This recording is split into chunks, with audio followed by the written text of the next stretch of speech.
अल्हम्दुलिल्लाह नहमदुहु व नस्तईनुहु व नस्तग़फिरुहु व नु'मिनु बिही व नतवक्कलु अलैहि व नऊज़ु बिल्लाहि मिन शुरूरि अनफुसिना व मिन सय्यिआति अअमालिना मन यहदिहिल्लाहु फला मुज़िल्ल लहु व मन युज़लिल फला हादिय लहु व नशहदु अल्ला इलाहा इल्लल्लाहु वहदहु ला शरीका लहु व नशहदु अन्न सय्यिदना व मौलाना मुहम्मदन अब्दुहु व रसूलुहु अम्मा बअदु फ़अऊज़ु बिल्लाहि मिनश शैतानिर रजीम बिस्मिल्लाहिर रहमानिर रहीम इन्नमा युरीदुल्लाहु लियुज़हिबा अन्कुमुर रिज्स अहलल बैत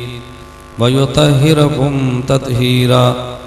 अन ज़ैद इब्न अर्क़म रज़ियल्लाहु अन्हु क़ाल क़ाल नबिय्यु सल्लल्लाहु अलैहि वसल्लम इन्नी तारिकुन फ़ीकुम मा इन तमस्सक्तुम बिही लन तज़िल्लू अबदा अहवा अहदुहुमा आज़मु मिनल आख़र किताबुल्लाहि हब्लुम ममदूदुम मिनस समाइ इलल अर्ज़ व इतरती अहलु बैती अल्लाहुम्मा सल्लि अला मुहम्मदिन व अला आलि मुहम्मद कमा सल्लैता अला इब्राहीम व अला आलि इब्राहीम इन्नका हमीदुम मजीद।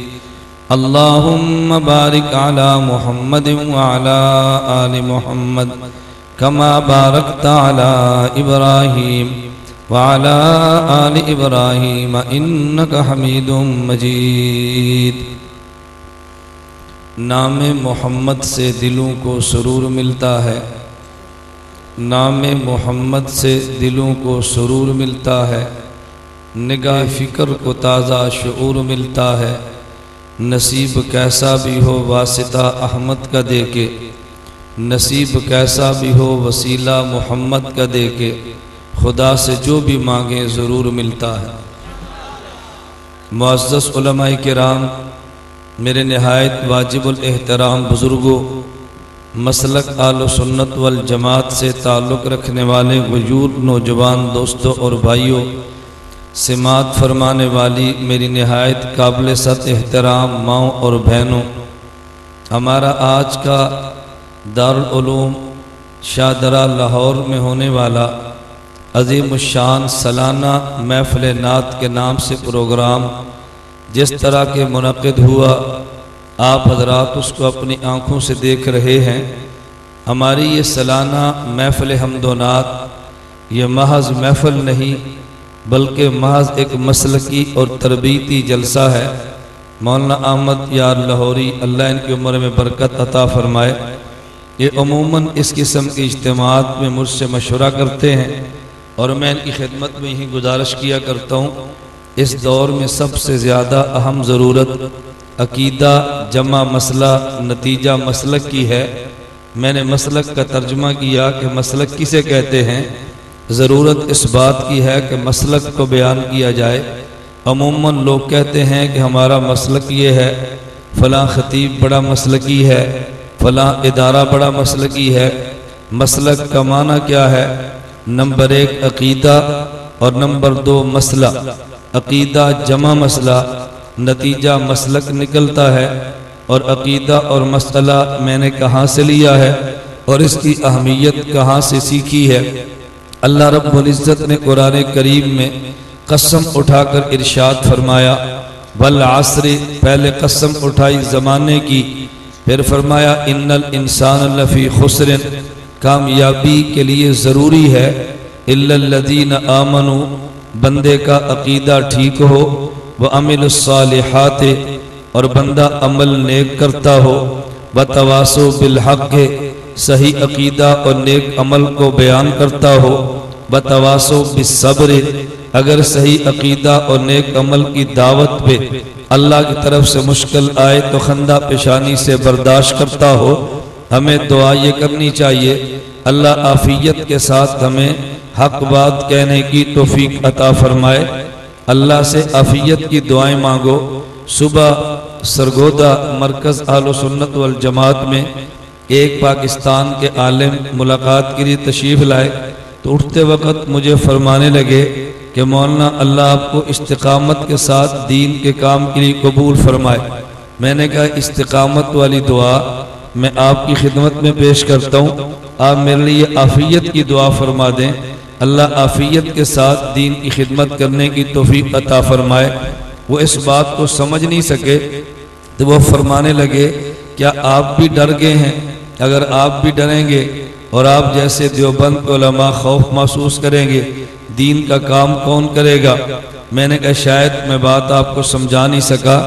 इस्तिकामत का माना ये है आप दीन का काम करें, फिर आप जेल में जाएं, फिर आप मारे खाएं और फिर आकर दीन का काम करें। आफियत का माना ये है आप मसला भी ठीक बयान करें, अकीदा भी ठीक बयान करें और बगैर जेल में जाए दीन का काम करें। तो मैंने कहा इस्तिकामत तो बड़े लोगों का काम है, हमने तो आफियत की दुआ मांगी है और ये दुआ नबी करीम सल्लल्लाहु अलैहि वसल्लम से सीखी है। अल्लाह के पैगंबर सल्लल्लाहु अलैहि वसल्लम ने फरमाया जब अल्लाह से दुआ मांगो तो आफियत की दुआ मांगा करो। इसका माना ये नहीं कि बंदा मुश्किलात से डर जाए, मुश्किलात से खौफ महसूस करना फितरी अमर है, लेकिन आदमी को इसके लिए तैयार रहना चाहिए। अगर मुश्किल आ भी जाए अकीदा बयान करना न छोड़े। मैंने अर्ज किया ये दो बातें मैं कुरान करीम की इस आयत की रोशनी में कह रहा हूँ। अकीदा जमा मसला जिसका नतीजा मसलक है, ऐसे इज्तिमात इस वक़्त की शदीद तरीन ज़रूरत है। दुनिया भर का बातिल यह हमला अहले इस्लाम के अकीदे पर करता है और यह हमला अहले सुन्नत वल जमात के मसले पे करता है। उलमा का काम है अपने अकीदे को दलाइल के साथ बयान करना। अगर कोई बातिल अकीदे पर हमला करे दलील के साथ उसका जवाब देना उलमा की जिम्मेदारी है। मैं समझाने के लिए एक बात अर्ज करता हूँ कि दुनिया में सरहदात दो किस्म की है। एक सरहद वो है जिसे जोग्राफियाई कहते हैं और एक सरहद वो है जिसे नज़रियाती कहते हैं। जो खुराफियाई सरहद के मुहाफिज को फौजी कहते हैं और नज़रियाती सरहद के मुहाफिज को आलिम, मौलाना, मुनाजिर और खतीब कहते हैं। अगर कोई शख्स जोग्राफियाई सरहद को क्रॉस करे तो फायरिंग फौज करती है, अगर नज़रियाती सरहद को क्रॉस करे तो फिर उसकी फायरिंग आलिम और मुनाजिर करता है। फौजी की फायरिंग को गोली कहते हैं और मुनाजिर की फायरिंग को दलील कहते हैं। तो अगर जोग्राफियाई सरहदकात की हिफाजत मतलूब हो वहाँ गोलियाँ चलती हैं और अगर नज़रियाती सरहदात की हिफाजत मतलूब हो तो फिर दलाइल की फायरिंग होती है। तो दलाइल की जंग हमारे ज़िम्मे, हम नज़रियात के मुहाफिज हैं और सरहदात की हिफाजत फौज के ज़िम्मे है। मैं कहता हूँ अपने अपने काम के लगे रहें तो बाहमी कोई लड़ाई और खाना जंगी नहीं। मैं मिसाल के तौर पे अर्ज करता हूँ, आप हज़रात जलसा सुनने के लिए आए हैं, उलमा बयानात फरमाने के लिए आए हैं और बाहर हमारी इंतज़ामिया और पुलिस वो आप हज़रात की हिफाजत के लिए आई है। एक हिफाजत उलमा के ज़िम्मे है और ये हिफाजत ईमान और अकीदा की है और एक हिफाजत पुलिस इंतज़ामिया के ज़िम्मे है। ये हिफाजत हमारी जान की है। जान की हिफाजत करना भी इबादत है, लेकिन ईमान की हिफाजत करना उससे बड़ी इबादत है। मैं ये बात इसलिए कहता हूँ कि जो बंदा सही काम करे, सही काम पे उसको दाद देनी चाहिए। हमारा आज का ये जलसा एक नज़रियाती जलसा है और इस नज़रियाती जलसे में आपने नाते भी सुनी हैं, आपने हमद बारी ताला भी सुनी है, आपने असहाबे पैगम्बर, अज़वाज मुतहरात, आले पैगम्बर रज़ियल्लाहु अन्हुम के आपने शान में कसायद और नाते और आपने उनकी शान में अशार भी सुने हैं। मेरे ज़िम्मे आज की मजलिस में जो उन्वान है वो तज़किरा अहले बैत है। मैंने तज़किरा अहले बैत के उन्वान पे कुरान करीम की एक आयत तिलावत की है। ज़ख़ीरे अहादीस में से ख़ातमुल अंबिया सल्लल्लाहु अलैहि वसल्लम की एक मुबारक हदीस तिलावत की है। मैं आयत और हदीस की रोशनी में अहले बैत का तज़किरा करना चाहता हूँ, लेकिन अहले बैत का तज़किरा करने से कबल एक बात बतौर तमहीद के कहता हूँ। ये तमहीद जो मैंने बुनियाद रखनी है, अगर ये बुनियाद आपकी ज़हन में आ गई अहले बैत का मकाम समझ आएगा। और अगर ये तमहीद दिमाग में न आई तो फिर अहले बैत का मकाम समझ में नहीं आएगा। अहले बैत का तस्करा करने से कबल मैं बतौर तमहीद की एक बात कहने लगा हूं, इसको जरा तवज्जो से समझे। हमारा अहले सुन्नत वल जमात का अकीदा और नजरिया ये है कि पूरी कायनात का मरकज, पूरी कायनात का महवर, पूरी कायनात की नेमतों का सरचश्मा और मंबा हजरत खातमुल अंबिया मोहम्मद मुस्तफ़ा सल्लल्लाहु अलैहि वसल्लम की ज़ात गिरामी है। मैं इसके लिए बतौर दलील के दो बातें अर्ज करता हूँ कि रसूल अकरम सल्लम कायनात की सारी नेमतों का सरचश्मा और मंबा है। नंबर एक बात ये समझे, अल्लाह ने कायनात में जितनी नेमतें पैदा फरमाई हैं, कुरान करीम ने तसरीह फरमाई हुवल्लज़ी खलक़लकुम मा फिल अर्ज़ि जमीआ, इसका सबब इंसान की ज़ात है। अगर अल्लाह ने इंसान को पैदा न करना होता, अल्लाह दुनिया में नेमतों को वजूद न देता, लेकिन इंसान को वजूद मिला है, सबब हजरत आदम की ज़ात है। अगर हजरत आदम को पैदा न करते, मुझे और आपको वजूद न मिलता। और हजरत आदम के पैदा होने का सबब हजरत खातमुल अंबिया मोहम्मद अरबी सल्लल्लाहु अलैहि वसल्लम की ज़ात गिरामी है। हदीस कुदसी है, नबी पाक ने फरमाया, अल्लाह रब्बुल इज़्ज़त ने इरशाद फरमाया था। हदीस कुदसी किसे कहते हैं, इसका तर्जुमा भी ज़हन नशीन फरमा ले। हुवल कलामुल्लज़ी युबय्यिनुहु नबिय्यु बिलफ्ज़िही व युनसिबुहु इला रब्बिही। हदीस कुदसी वो कलाम है कि जिसमें अल्फाज अल्लाह के पैगंबर की ज़बान से निकले, लेकिन पैगंबर निस्बत अल्लाह की तरफ करे कि ये मेरे अल्लाह ने यूं फरमाया है। इसे हदीस कुदसी कहेंगे। नबी पाक सल्लल्लाहु अलैहि वसल्लम ने फरमाया, यह हदीस कुदसी है। हक जल्ल मजदहू ने हजरत आदम से फरमाया, लौला मुहम्मदुन लमा खलक़तुक, आदम अगर मैंने हजरत मोहम्मद को वजूद न देना होता, आदम मैं वजूद तुझे भी न देता, तो कायनात की नेमतों के पैदा होने का सबब हजरत इंसान है। हजरत इंसान के पैदा होने का सबब हजरत आदम की ज़ात है। हजरत आदम की पैदा होने का सबब खातमुल अंबिया हजरत मोहम्मद सल्लल्लाहु अलैहि वसल्लम की ज़ात है। तो फिर अगर ये कहा जाए पूरी कायनात के पैदाइश का सबब अल्लाह के पैगंबर की ज़ात है, अल्लाह के पैगंबर की वजह से कायनात को वजूद भी मिला है, कायनात की नेमतों को वजूद भी मिला है। कायनात की नेमतों में बड़ी नेमतें वो चार तबकात हैं, जिसका तस्करा अल्लाह रब्बुल इज़्ज़त ने सूरतुन निसा में फरमाया, वमन युतिइल्लाह वर रसूला फउलाइका वमन युतिइल्लाह वर रसूला। अल्लाह ने इस आयत करीमा में फरमाया, जो अल्लाह के रसूल की इताअत करता है, फउलाइका मअल्लज़ीना अनअमल्लाहु अलैहिम मिनन नबिय्यीना वस्सिद्दीक़ीना वश्शुहदाए वस्सालिहीन। वो नबियों के साथ होगा, वो सिद्दीकीन के साथ होगा, शुहदा और सालिहीन के साथ होगा। ये बड़ी नेमतें खुदा ने बयान फरमाई है। नंबर एक नेमत नबुव्वत है, इसको वजूद हमारे पैगंबर की वजह से मिला। नंबर दो नेमत सदाकत सहाबियत है, इसको वजूद पैगंबर की वजह से मिला। नंबर दो नेमत शहादत है, इसको वजूद पैगंबर की वजह से मिला। नंबर तीन नेमत चार विलायत है, हमारे पैगंबर की वजह से मिला। इसी वजह से देवबंद का अकीदा है, आदम से लेकर ईसा अलैहिमुस्सलाम को नबुव्वत मिली है, इसे नबुव्वत बिल अर्ज कहते हैं। हमारे पैगंबर को नबुव्वत मिली है, इसे नबुव्वत बिज़ात कहते हैं। खुदा ने असलन नबुव्वत हमारे पैगंबर को दी है, इस पैगंबर के वास्ते से नबुव्वत हजरत आदम से लेकर ईसा को दी है। आप कहोगे दलील क्या है? मैं दलील अक्सर जलसों में बयान किया करता हूँ। हमारे पैगंबर के नामों में से एक नाम नबी अव्वल है और एक नाम नबी आखिर है। नबी अव्वल भी हो, नबी आखिर भी हो।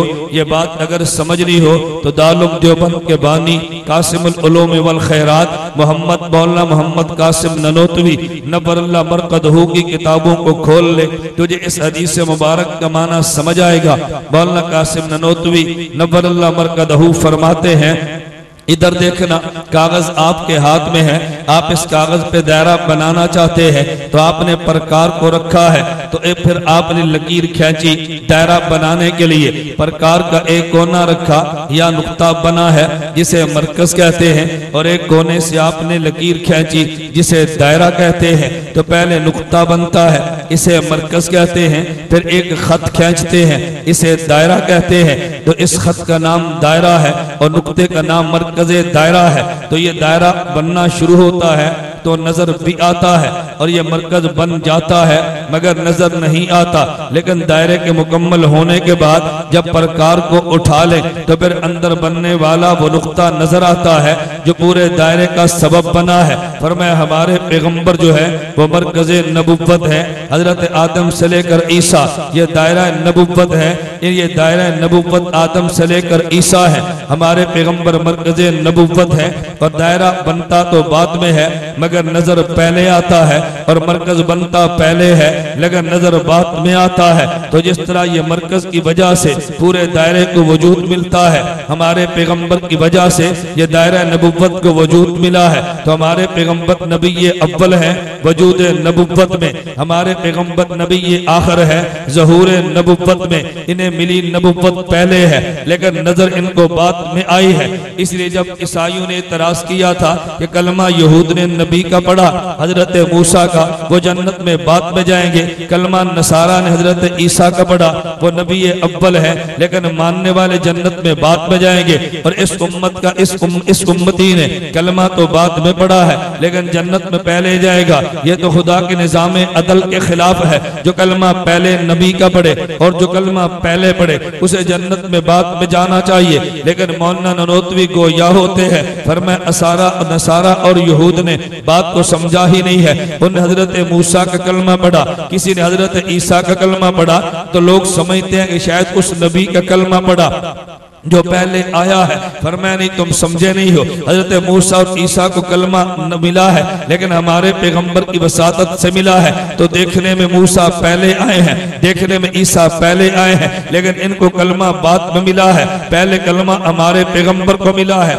दलील क्या है? मुस्तदरक हाकिम में रवायत है, मजमा उस ज़वाइद में रवायत है। हजरत आदम ने जब खता की माफी मांगी और अल्लाह से दुआ मांगी अल्लाहुम्मा इन्नी अस्अलुका बिहक़्क़ि मुहम्मदिन अन तग़फ़िर ली, अल्लाह तुझे हजरत मोहम्मद का वास्ता मेरी खता को माफ कर दे। तो खुदा ने पूछा था ए आदम कैफ़ अरफ़्ता मुहम्मदन वलम अख़लुक़ु, मैंने हजरत मोहम्मद को नहीं पैदा किया, आदम तूने पहचान कैसे लिया है? हजरत आदम ने अर्ज किया था लम्मा खलक़तनी बियदिका, अल्लाह जब आपने मुझे पैदा फरमाया वनफ़ख़्त फ़ीय मिन रूहिका, मेरे बदन में रूह डाली है, रफ़अतु रासी, मैंने सर उठाया, फ़रअयतु अला क़वाइमिल अर्श मकतूबा ला इलाहा इल्लल्लाहु मुहम्मदुर रसूलुल्लाह, मैंने तेरे अर्श पे लिखा हुआ देखा ला इलाहा इल्लल्लाह मुहम्मदुर रसूलुल्लाह। हजरत आदम को वजूद बाद में मिला है, ला इलाहा इल्लल्लाह मुहम्मदुर रसूलुल्लाह तो पहले दर्ज है। हमारे पैगंबर जो के मरकज़े नबुव्वत थे, इन्हीं पे नबुव्वत चली है,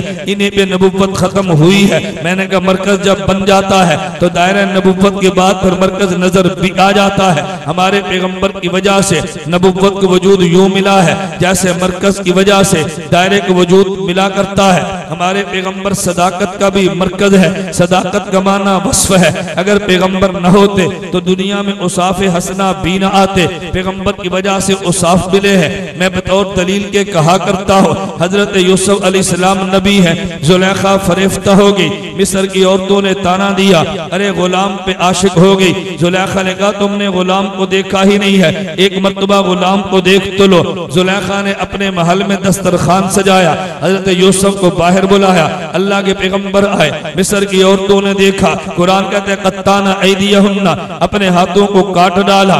उम्मुल मोमिनीन अम्मी आयशा रदियल्लाहु अन्हा फरमाती है लब्बामी जुलेखत लौ रअयना जबीनहु ला सरना बिलकते कुलूबहुन्ना अलल यदी, जिन औरतों ने जुलेखा को ताना दिया हजरत यूसुफ को देखा तो उंगलियां काट ली, अगर वो मेरे मोहम्मद को देख लेती अपने दिल को काट डालती।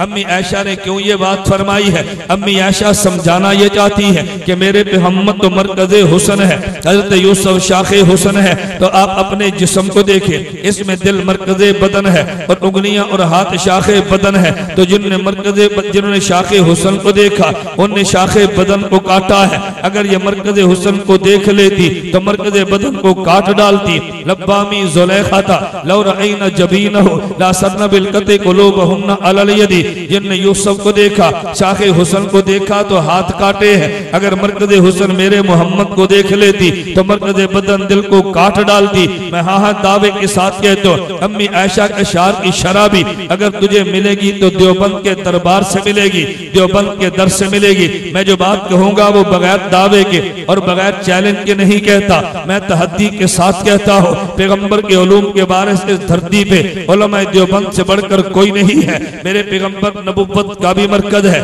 मेरे पैगंबर उसाफ के भी मरकज है। मैं एक जुमला और भी कहता हूँ, मेरे पैगंबर विलायत के भी मरकज है। अगर विलायत मिली है तो मेरे पैगंबर के सदक़े में मिली है। एक विलायत का मकाम आम है जो आम मोमिनीन को मिलता है, एक विलायत का मकाम खास है जो सहाबा को मिलता है, एक विलायत का मकाम अखस्सुल खवास के लिए है जो अंबिया को मिलता है। लेकिन विलायत का मकाम आला वो नबुव्वत था, नबुव्वत का मकाम आला वो खत्म नबुव्वत था। खुदा ने विलायत इस पैगंबर की खत्म फरमा दी है। विलायत का आखिरी मकाम भी पैगंबर को मिला है। मैं यूं भी कहूंगा कि दुनिया में शहादत भी मिला करती है, लेकिन शहादत का दरवाजा भी पैगंबर के वजूद से खुलता है। शहादत का वो मंबा है, शहीदों को शहादत तो मिली है लेकिन शहादत की इंतहा हमारे पैगंबर पे होती है। फिर तेरा ज़ौक़ ताज़ा हो तो जाग के सुनना, मैं अकीदे की बात कहने लगा हो। मैं कहता हूँ नबुव्वत अगर पैगंबर की वजह से है तो जो मोजज़ात सारे अंबिया को मिले हैं तन्हा हमारे पैगंबर को मिले हैं।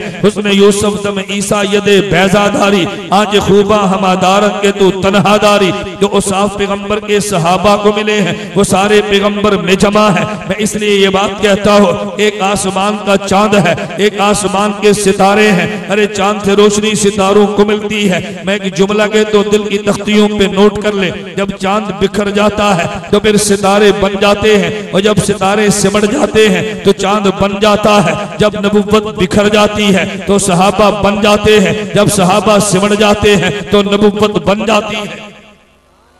जब नबुव्वत बिखर जाती है तो सहाबा बन जाते हैं, और जब सहाबा सिमट जाते हैं तो नबुव्वत बन जाती है। मैं इससे अकीदा देने लगो, नबी मासूम है, सहाबी अकेला हो तो मोमिन है, सहाबी अकेला हो तो आदिल है, सहाबी अकेला हो तो हुज्जत है, सहाबी अकेला हो तो महफूज है। वो सारे जमा हो जाए तो नबी की तरह मासूम है। अब नबुव्वत सिमट कर आ गई है, इजमा सहाबा को मासूम कहा जाता है। अबू बकर को खलीफा मानना ये इस्मत का मसला है। अगर पैगंबर फरमा दे तब भी मासूम है, सहाबा नुक्ते पे जमा हो जाए तब भी मासूम है। मैं कहता हूँ हाँ, तो बिल्कुल इसी तरह जो औलिया को करामात मिलती है ये पैगंबर के वजूद से निकलती है। इन्हें करामत मिली से मोजज़ा कहते हैं। अरे मोजज़े का मकाम अव्वल है, करामत का मकाम बाद में है। फिर मैं एक जुमला कहता हूँ अकीदे के हवाले से, जो शहादत को खुदा खवास देता है वो नबी को भी देता है। अगर नबुव्वत मिली है पैगंबर की वजह से, इसे इमामुल अंबिया कहते हैं। सारे मोजज़ात तन्हा नबी में जमा है, बल्कि सारों से बढ़ के मैं यूं कहता हूँ कि खुदा ने बाकी अंबिया को मोजज़ात तो दिए हैं और मोजज़े का तस्करा कुरान में किया है। मेरे जुमले पे गौर करना, मैं कहता हूँ बाकी अंबिया को मोजज़ात दिए, ये मेरा उन्वान नहीं, मैंने उन्वान पे लाना है, तमहीद बांध रहा हूँ। मैं कहता हूँ तवज्जो रखना, बाकी अंबिया को खुदा ने मोजज़ात दिए हैं, उनका तस्करा कुरान में है, और मेरे पैगंबर का मोजज़ा खुद कुरान है। नहीं समझे? बाकी अंबिया को खुदा ने मोजज़ात दिए जिनका तस्करा कुरान में है, और मेरे नबी का मोजज़ा खुद कुरान है। मैं इसलिए कहता हूँ अखलाक पैगंबर से निकले हैं। बाकी इंसानियत को खुदा ने अखलाक दिए, उन अखलाक का तस्करा कुरान में है, और मेरे पैगंबर का मोजज़ा खुद कुरान है। बाकी अंबिया के मोजज़ात कुरान में है, मेरे नबी का मोजज़ा कुरान है। बाकी इंसानियत के अखलाक कुरान में है, मेरे पैगंबर का अखलाक खुद कुरान है। मैं जो बात कह रहा था, मैंने कहा जब अखलाक सारे इसमें है तो फिर ये बात भी तुझे मान लेनी चाहिए ना कि शहादत को जो मकाम मिलता है वो पैगंबर की वजह से मिलता है। शहीद को मकाम अदना मिलेगा तो पैगंबर को आला मिलेगा। तुम नहीं समझे जो बात मैं कहना चाहता हूँ, जरा तवज्जो रखना। हमने कुरान खोल के देखा, देखा खुदा शहीद को इजाज क्या देता है, तो पहला इजाज यूं बयान किया, ला तक़ूलू लिमन युक़्तलु फ़ी सबीलिल्लाहि अमवात बल अहया वलाकिन ला तशउरून। शहीद कब्र में जिंदा है तो फिर मान लेना अगर शहीद जिंदा है तो नबी शहीद से बढ़ के जिंदा है। ला तहसबन्नल्लज़ीना क़ुतिलू फ़ी सबीलिल्लाहि अमवाता बल अहयाउन इंदा रब्बिहिम युरज़क़ून। अगर शहीद को जिंदगी के बाद कब्र वाली जिंदगी में रिस्क मिलता है तो फिर पैगंबर को उससे बढ़ के मिलता है। शहीद की हयात मानता है, नबी की वजह से मिली है, पैगंबर की हयात क्यों नहीं मानता? अगर शहीद का रिस्क मानता है, नबी की वजह से मिला है, पैगंबर का रिस्क क्यों नहीं मानता? मुझे वहां मदीना मुनव्वरा में एक मेरा मरीज मिला और वो कहने लगा क्या मौलाना ये फरमाए नबी का वसीला देकर मांग सकते हैं? मैंने कहा तू बता, किसी का वसीला दे भी सकते हैं? कहता जी अमल का वसीला दे। मैंने कहा अमल का नाम नमाज है, अमल का नाम रोजा है, अमल का नाम हज और ज़कात है, मुझे ये बता हज और अमल रोजे का वसीला दे सकते हैं? कहता है जी दे सकते हैं। मैंने कहा नमाज खुद आई है या पैगंबर लाया है? कहता जी पैगंबर लाया है। मैंने कहा जो नमाज आई है उसका वसीला तो दे सकता है, जो नमाज को लाने वाला है उसको वसीला नहीं दे सकता। अरे रोजा खुद नहीं आया, नबी लाया है, ज़कात खुद नहीं आई, पैगंबर लाया है। आने वाले अमल का वसीला दिया जा सकता है तो लाने वाले पैगंबर का वसीला क्यों नहीं दिया जा सकता? ये नुक्ता मुझे समझा। शहादत तो जिंदा है लेकिन जिसकी वजह से मिली है वो जिंदा क्यों नहीं है? शहादत को रिस्क तो मिलता है और जिसकी वजह से मिलता है, जालिम मुझे बता उसको कब्र में रिस्क क्यों नहीं मिलता? इसलिए आलु सुन्नत वल जमात अहनाफ देवबंद का अकीदा है कि नबी कब्र में जिंदा भी है, नबी को कब्र में रिस्क भी मिलता है,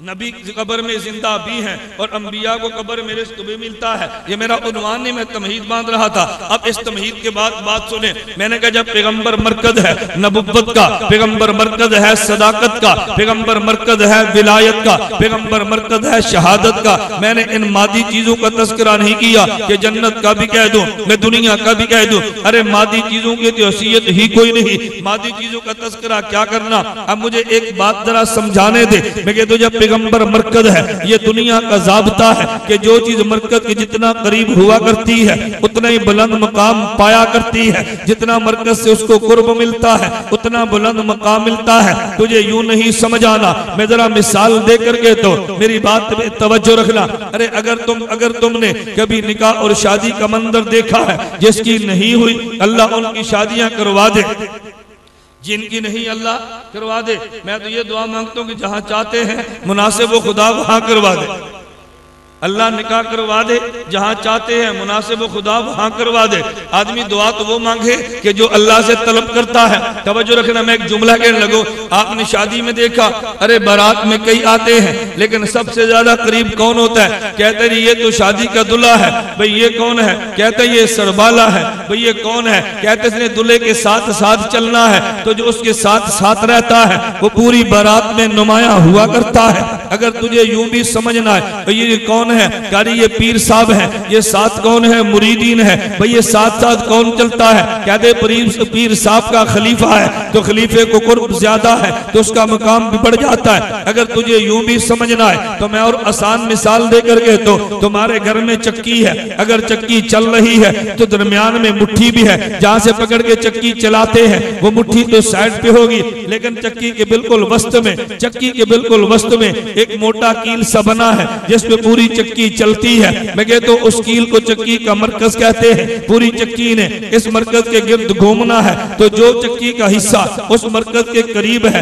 उसकी रफ्तार भी ठीक है और जो दूर है उसकी रफ्तार भी ठीक है, लेकिन दोनों में फर्क तो पड़ जाता है। चक्कर तो दोनों लगा रहे थे। मैं कहता हूं अगर पैगंबर कायनात के मरकज है तो जिसको जितना पैगंबर का कुर्ब मिलता है, खुदा की कसम उतना बुलंद बाला मकाम मिलता है। मैं कहता हूं इंसानों की बात नगर उनमें इदराक भी है, इंसानों की बात नगर अरे उनमें शऊर भी है, उनमें हयात भी है, उनमें इल्म भी है। मैं बात तो मिट्टी के जर्रों की करता हूँ कि जिनमें बजायर हयात भी नहीं है, जिनमें बजायर इल्म इदराक भी नहीं है, जिनमें बजायर शऊर भी नहीं है। देवबंद का अकीदा ये है कि मिट्टी के वो जर्रे जो पैगंबर के वजूद के साथ मिले हैं, खुदा की कसम मस्जिद नबी से भी आला है, अरे वो बैतुल्लाह से भी आला है, लोहे महफूज से भी आला है, खुदा के अर्श से भी आला है। फिर आलो सुन्नत के नौजवान मुझे तू बता, मट्टी के जर्रे शऊर से खाली है, पैगंबर के वजूद से मिले हैं, अर्श से आला है, उसकी वजह क्या है? अर्श का वजूद तो पैगंबर की वजह से बना है।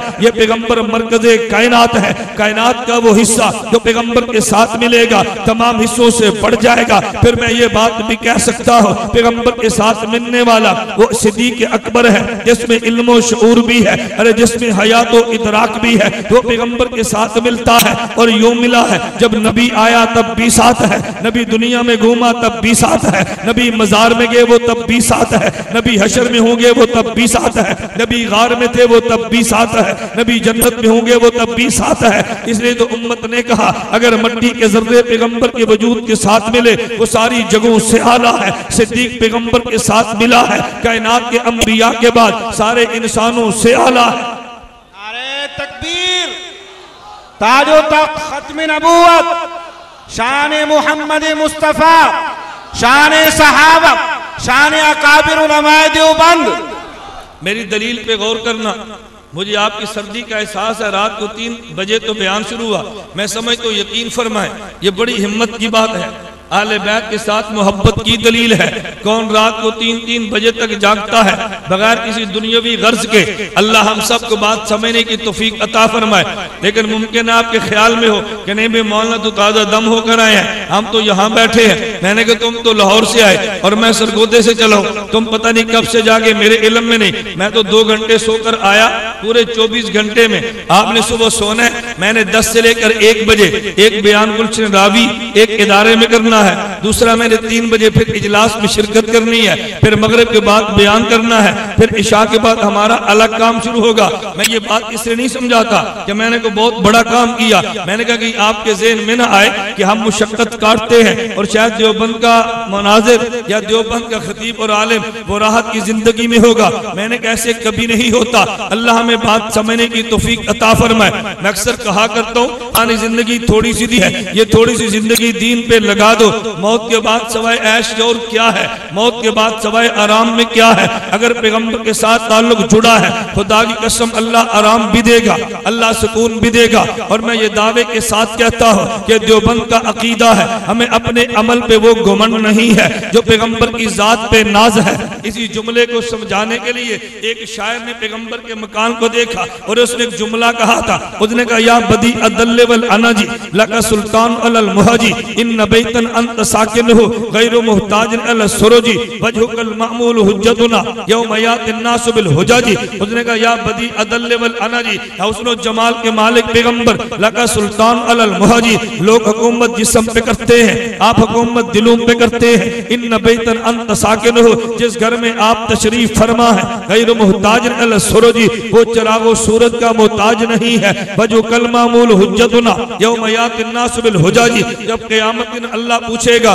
तुम क्या लेकर आओगे, तो लोग अमाल पेश करेंगे, हम अमल नहीं पेश करेंगे, हम आपका मुबारक चेहरा पेश करेंगे। हमें अमल पर एतमाद नहीं है, नबुव्वत के चेहरे पर एतमाद है, नबुव्वत के चेहरे पर एतमाद है। अब मैं इस तमहीद के बाद अहले बैत के उन्वान पे अपनी तकरीर का आगाज करने लगा। मैंने कहा पैगंबर के साथ वाबस्ता होने वाले, जो कि पैगंबर कायनात का मरकज है, जो पैगंबर के साथ मिला है वो कायनात में सबसे आला है। पैगंबर के साथ मिला कौन है? एक तबका तो वो है कि जिसने पैगंबर का कलमा तो पढ़ा है लेकिन पैगंबर के घर का फर्द नहीं है। अरे एक तबका वो है कि जिसने पैगंबर का कलमा पढ़ा है, पैगंबर के घर का फर्द भी है। उस एक का वो है कि जिसने पैगंबर का कलमा पढ़ा, पैगंबर के घर का फर्द भी है, पैगंबर के वजूद का जुज़ भी है। मेरी दलील पे गौर करना। मैं कहता हूं पैगंबर के साथ मिलने वाले 3 किस्म के तबकात थे। नंबर 1, पैगंबर का कलमा तो पढ़ा लेकिन घर का फर्द नहीं है। नंबर 2, पैगंबर का कलमा भी पढ़ा और घर का फर्द भी है। नंबर 3, पैगंबर का कलमा पढ़ा, घर का फर्द भी है, पैगंबर का जुज़्वे बदन भी है। जो पैगंबर का कलमा तो पढ़े लेकिन पैगंबर के घर का फर्द नहीं है, जिसे इस्तिलाह में कहते कहते हैं, इसे पैगंबर का सहाबी कहते हैं। अगर पैगंबर का कलमा पढ़ा, पैगंबर के घर का फर्द भी बना है, इसे अहले बैत कहते हैं, इसे अज़वाजे पैगंबर कहते हैं। अगर पैगंबर का कलमा पढ़ा, पैगंबर के घर का फर्द भी बना, पैगंबर का जुज़्वे बदन भी बना, इसे आले पैगंबर कहते हैं। पैगंबर का महज कलमा पढ़ने वाला पैगंबर के दौर में असहाबे पैगंबर है, पैगंबर के घर का फर्द बनने वाला अज़वाजे पैगंबर है, और पैगंबर के जुज़्वे बदन बनने वाला ये आले पैगंबर है। ये तीन तबकात वो थे जो पैगंबर के दौर में पैगंबर के साथ आए हैं। असहाबे पैगंबर भी आला है, अज़वाजे पैगंबर भी आला है, आले पैगंबर भी आला है। और मैं एक सवाल उठा के यूं कहूंगा, ये खुदा ने तीन तबकात क्यों दिए हैं? अरे वजह ये है, मेरे पैगंबर की आरज़ुएं भी तो तीन थी। अल्लाह तूने मुझे दुनिया में भेजा है दीन को फैलाने के लिए, अल्लाह दुनिया में भेजा है दीन को गालिब करने के लिए। एक जमात ये चाहिए थी, अल्लाह मेरे घर की जिंदगी है, बाहर कौन पहुंचाएगा? अल्लाह मेरे रात के मसले हैं, दिन को कौन बताएगा? अल्लाह निजी जिंदगी को मंजर आम पे कौन लाएगा? खुदा ने अज़वाजे पैगंबर दी है, और एक नहीं 11 दी है। पैगंबर की 23 साला दौरे नबुव्वत है, अगर एक आ जाती तो मुमकिन है घर के मसले बाहर न जाते। क़यामत तक के लिए इन मसूल राहे अमल बनना था। खुदा ने एक नहीं 11 दी है। अल्लाह मेरा जी चाहता है कि मेरा दीन दुनिया में फैल भी गया है, दुनिया में दीन गालिब भी हो गया है, मेरे घर के मसले बाहर भी चले गए हैं। वल्लज़ी नफ्सी बियदिही लवदितु अन उक़्तल फ़ी सबीलिल्लाह सुम्मा उहया। खुदा मुझे तेरे रास्ते में कत्ल कर दिया जाए। मेरा पैगंबर अगर तुझे कत्ल कर दिया जाएगा, अबू जाल तो कहता है तुझे कत्ल कर दिया जाए, अरे उतबा की तो ख्वाहिश है पैगंबर को शहीद कर दिया जाए। अल्लाह मेरी भी तो तमन्ना है मुझे शहीद कर दिया जाए। पैगंबर तेरी तमन्ना तो पूरी होगी, लेकिन आंख तो काफिर की भी ठंडी होगी। हम शहादत यूं देंगे कि तेरी आरज़ू भी पूरी हो जाए और काफिर की आंख भी ठंडी न हो। उसकी तवज्जो रखना, उसकी सूरत क्या होगी? उसकी सूरत तवज्जो है, मेरे दलाइल पे गौर करना। मैं कहता हूं और कुछ ना करे, आप जरा चादरें साइड पे करें। इधर चादर है, फिर ऊपर रुमाल है, फिर ऊपर टोप। मैं ये तो नहीं कहता कि टोपियां रुमाल उतारें, वो तो आलो सुन्नत की निशानी है, वो तो हमारा शियार है। हम न टोपियां उतार सकते हैं, न पगड़ियां रुमाल उतार सकते हैं, लेकिन थोड़ी सी बात तो समझे ना। इसलिए कि जब आपने मजीद अपने आप को क्लोज करना है तो फिर ठंडक में गर्मी लगे तो नींद तो आती है ना, और आदमी देर तक जागे तो नींद तो आती है। इसलिए अगर मजमे में कोई एक आध आदमी सोए तो रात के 3:30 बज रहे हैं, मैं महसूस करता हूँ कि नींद तो आएगी, लेकिन साथ एक ख्याल किया करें। मैं अक्सर जुमले में बात कहा करता हूँ, इल्म न हो तो फिर खतीब सामीन को डांटता है, तुम्हें शर्म नहीं आती? बाजार में जाते हो नींद नहीं आती, हमारे बयान में आकर सोते हो, ये इल्म न होने की दलील है। मैं उलमा और खुतबा से कहता हूँ, आप खिताबत करें, इल्म के जोहर दिखाएं, लेकिन किसी पीरे तरीक़त से बैत भी जरूर करें। इसके बगैर आप इल्म और खिताबत में रंग नहीं आएगा। मेरे शेख हजरत हकीम अख्तर दामद बरकातुम वो एक जुमला फरमाते हैं, फरमाया अगर कोई मजलिस में सो जाए और बयान में सो जाए, उसे डांटा ना करो। क्यों? इल्मी मजलिस की मिसाल तो माँ की गोद की है। बच्चा गली में गुल्ली डंडा खेलते नहीं सोता, माँ की गोद में आकर सो जाता है। माँ की गोद में आकर तो माँ की गोद में आकर सो जाता है। कभी माँ डांटती है कि तुझे क्रिकेट खेलते तो नींद नहीं आई, तूने मेरी झोली में आकर सोना था। तो बेवकूफ, तुझे डंडा गुल्ली खेलते नींद नहीं आई, तूने मेरी झोली में आकर सोना था। क्यों? माँ समझती है कि क्रिकेट में सुकून नहीं, माँ समझती है बाजार में सुकून नहीं है, माँ समझती है स्कूल में सुकून नहीं है, मेरी गोद में सुकून है। ऐ काश मौलाना भी ये बात समझ जाते कि दुकान पर सुकून नहीं है, मेरे बयान में सुकून है। ये क्यों डांटते? लेकिन अगली बात मैं कहता हूँ, मैं एक जुमला कहता हूँ, कुरान और हदीस पे एतराज है तो दिफा हमारे अकाबिर करते हैं, अकाबिर पर एतराज है तो दिफा फिर हम करते हैं। अगर किसी बड़े मसले की शरह हमारे अकाबिर करते हैं और उस पर मजीद कोई खिफार आ जाए, उसको दूर हम करते हैं। मैं समझाने के लिए कहता हूँ, हज़रत हकीम साहब ने जुमला फरमाया, मैंने उनकी मजलिस में जाके अर्ज किया, मैंने कहा हजरत आपके इस जुमले पर मैं एक हाशिया बतौर छोटा होने के पेश करता हूँ। फरमाया वो क्या? मैंने कहा माँ बेटे को डांटती तो नहीं है, लेकिन माँ एक बेटे को जुमला कहती है, बेटा गोद में सोया होगा, उसके सर में उंगलियों के साथ उसके बालों को सहला रही होगी, और साथ माँ कहती है कि बेटा उठ जा, एक गिलास दूध पी ले, फिर सो जाना। कहती है ये नहीं? अल्लाह हमें ऐसी माएं दे, अल्लाह हमें ऐसी माएं दे। अब ना वो माएं मिलती है, ना आगे औलाद तैयार होती है। ना माएँ मिलती है ना औलाद तैयार होती है। हमारे उस्ताद मौलाना सलम शेखुपुरी फरमाते थे, आज गिला है हुसैन अहमद मदनी नहीं पैदा होता, आज गिला है अशरफ अली थानवी नहीं पैदा होता, आज गिला है अनवर शाह कश्मीरी पैदा नहीं होता। फरमाए गिला न करो, मसनद पे शेखुल हिंद नहीं, शेखुल हिंद आए तो थानवी आज भी पैदा हो सकता है। मसनद पे शेखुल हिंद हो तो हुसैन मदनी आज भी पैदा हो सकता है। ऊपर तो मसनद हो ना। अब जरा बात समझ ना, जो बात समझाने लगो।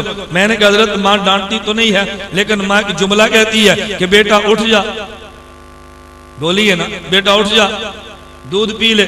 मैंने कहा हम अपने मजमे में डांटो तो नहीं, क्यों सोया, लेकिन कुछ सोए तो मैं कहता हूँ इसको उठाओ जरा एक गिलास दूध पी ले।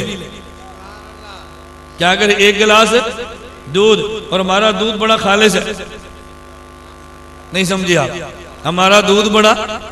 जिस आदमी ने कभी खालिस दूध ना पिया हो, पहली बार मिले तो पेट गुड़ गुड़ करता है ना, नहीं समझे, पेट गुड़ गुड़ करता है। तो खालिस दूध पहली बार पिएगा तो पेट गुड़ गुड़ करेगा, और जब खालिस मसला पहली बार सुनेगा तो जुबान गुड़ गुड़ करेगी। मैं एक सवाल का जवाब दे रहा हूं, मेरे बयान के बाद कोई बुड़ बुड़ करे ना तो आपने समझना इस मिस्कीन ने पहली बार खालिस दूध पिया। 2-4 मरतबा खालिस दूध पिएगा तो मिजाज ठीक हो जाएगा। बात ठीक है गलत है? क्यों? इल्म की, दूध की मिसाल तो इल्म की है ना। अब कुरान करीम खोले, रब्बे ज़िदनी इल्मा दूध पर है। हदीस मुबारक खोले, बारिक लना फी वज़िदना मिन्हु, रब्बे ज़िदनी इल्मा, कुरान खोले तो इल्म के बारे में। और आप हदीस मुबारक देखें, अल्लाहुम्मा बारिक लना फी वज़िदना मिन्हु, ये दूध के बारे में है। ख्वाब में देखें कि दूध पिया तो ताबीर उसकी इल्म से है, तो इल्म की मिसाल तो दूध से देते हैं। तो जिस आदमी ने कभी खालिस दूध न पिया हो, पहली बार पिए तो पेट में गुड़गुड़ होती है ना, और जब कभी खालिस मसला न सुना हो, पहली बार सुने तो बुड़बुड़ होती है। अगर कोई बुड़बुड़ करे तो आप समझें कि इस बेचारे ने पहली बार खालिस मसला सुना है। कसूर मौलाना का नहीं, कसूर इसका है। अमूमन मैं बयान करके आता हूँ, अक्सर तो खुश होते हैं, लेकिन 1-2 आदमी होता है। हमारे इलाके में इस मसले की क्या जरूरत थी, ये मौलाना घुम्मन ने क्यों बयान किया है? आप समझें कि पहली बार खालिस दूध पिया है। मरीज हो ना कि फिर आदमी को उस पर रहम आता है, तो मरीज के साथ लड़ा नहीं करते, मरीज को शफकत के साथ डील किया करते हैं ताकि इसका मर्ज दूर हो जाए। अल्लाह में बात समझने की तौफीक अता फरमाए। तो मैंने कहा आप भी इनकी खिदमत में गुजारिश करें, भाई एक गिलास दूध पी लें। क्यों? दूध इन्होंने पीना नहीं है और फिर इन्होंने जाकर गिला करना है। हम 3 बजे तक जागते भी रहे तो फिर फायदा क्या हुआ? जब फायदे का वक्त आया तो आपने सोना शुरू कर दिया। आदमी किसी मजलिस में जाए और देर तक जागता रहे, और जब खाना तकसीम करने का वक्त आए और उठ के दौड़ जाए। इससे एक मैं लतीफे नहीं सुनाता, मैं लतीफे एक मसला समझाने के लिए सुनाता हूँ। मुझे एक आदमी ने कहा कि मौलाना जब फर्ज नमाज पढ़ लें उसके बाद दुआ भी मांगनी चाहिए। मैंने कहा यार आप अकल से काम लो।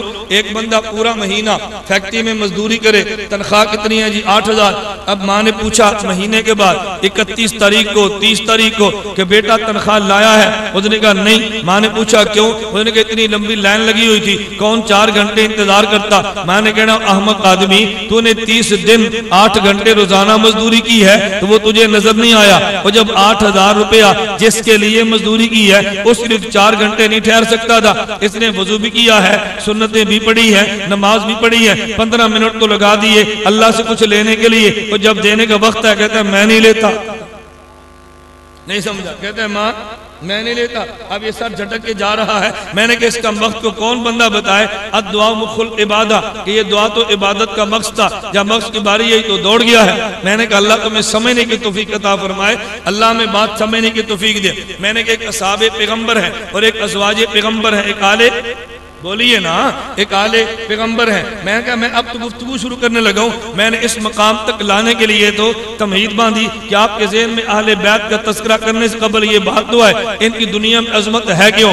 एक तबका असहाबे पैगंबर था, इनका काम दीन को फैलाना और इनका काम दीन को गालिब करना है। मैं इस पर भी एक जुमला कहता हूँ, असहाबे पैगंबर में जमातें 2 किस्म की हैं। किसी पे पैगंबर का वस्फ़े जमाल है, किसी पे पैगंबर का वस्फ़े जलाल है। जो दीन फैलाने के लिए आए वह वस्फ़े जमाल का मजर बना है, जो दीन को गालिब करने के लिए आया वह वस्फ़े जलाल का मजर बना है। अबू बकर सिद्दीक आए हैं, ये वस्फ़े जमाल का मजर है। उमर बिन खत्ताब आए हैं तो ये वस्फ़े जलाल का मजर है। सिद्दीक अकबर रात को तिलावत कर रहे हैं, सिद्दीक अकबर कुरान आहिस्ता पढ़ते हैं। पूछा अबू बकर आहिस्ता क्यों पढ़ते हो? कहा ये साथ वाले उठ ना जाए। उमर बिन खत्ताब को देखा तिलावत ऊंची आवाज से करते हैं। उमर बिन खत्ताब ऊंची आवाज से क्यों है? फरमाया ये सो क्यों रहे हैं, ये उठ के कुरान क्यों नहीं पढ़ते? वहाँ वस्फ़े जमाल है, ये वस्फ़े जलाल है। उसकी वजह क्या है? सिद्दीक़ अकबर ने कलमा पढ़ा है, लेकिन कलमा पढ़ने के बाद कई लोगों ने सिद्दीक़ की वजह से कलमा तो पढ़ा, लेकिन दावत छुप छुप कर है। कलमा तो पढ़ा है, लेकिन सिद्दीक़ के आने पर भी नमाज दारे अरकम में है। उमर बिन खत्ताब आए हैं, फरमाया हुजूर अब दारे अरकम में नहीं,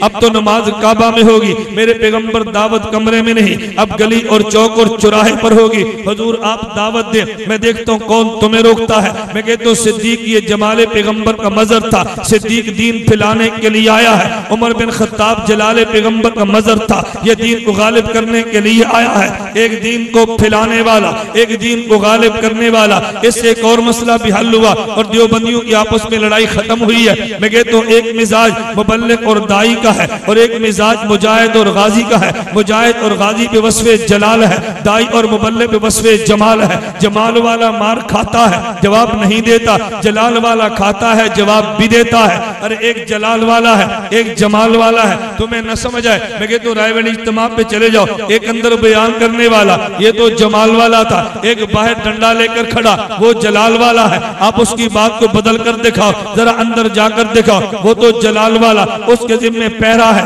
अंदर जमाल वाला, उसके जिम्मे बयान है। मैं कहता हूँ दाई का मिजाज और होता है, मुबल्लिग का मिजाज तो और है, मुजाहिद गाजी का मिजाज और है। हम ये भी मिजाज मानते हैं, हम वो भी मिजाज मानते हैं। अगर मुबल्लिग और दाई है उसको जमाल रखना चाहिए, अगर मुजाहिद और गाजी है उसको जलाल रखना चाहिए। जलाल वाला जमाल पे एतराज करे तो हमाकत है, जमाल वाला जलाल पे एतराज करे तो हमाकत है। कहीं मिजाज सिद्दीकी है, कहीं मिजाज फारूकी है। नारे तकबीर, ताजो तख्त खत्म नबूवत, शान सिद्दीक अकबर, शान फारूक आजम, शान उलमाए देवबंद। तवज्जो रखना, कहीं मिजाज सिद्दीकी है, कहीं मिजाज फारूकी है। इससे एक और मसला हल हुआ। मैं मसले से मसला हल कर रहा हूँ सिर्फ नजरिया बनाने के लिए। वो मसला कौन सा हल हुआ? हमें कभी लोग कहते हैं कि यार आप लोग भी अजीब हो। मैंने कहा क्या हुआ? तवज्जो रखना। मैंने कहा क्या हुआ? कहता है एक तरफ हजरत इमाम बुखारी है, एक तरफ हजरत इमाम अबू हनीफा है। अरे हम तो बात इमाम बुखारी की करते हैं और आप बात इमाम अबू हनीफा की करते हैं। मैंने कहा फर्क क्या है? कहता है फर्क ये है, इमाम बुखारी को जब देखो वो काला रसूलुल्लाह फरमाते हैं और अबू हनीफा को जब देखो वो काला अबू हनीफा कहते हैं। तो काला अबू हनीफा की बजाय काला रसूलुल्लाह को ले लेना चाहिए। मैंने कहा अच्छा जरा ऊपर चले पैगंबर के सहाबा में, ताकि तेरा गिला और शिकवा भी दूर हो जाए। कहते जी क्या मतलब? मैंने कहा हजरत अबू हुरैरा है वो काला रसूलुल्लाह कहते हैं, एक हजरत अबू बकर है वो काला अबू बकरन कहते हैं। क्या मतलब? जब भी किसी ने मसला अबू हुरैरा से पूछा है वो काला रसूलुल्लाह सल्लल्लाहु अलैहि वसल्लम क्या के बता रहे हैं, और जब मसला अबू बकर सिद्दीक से पूछा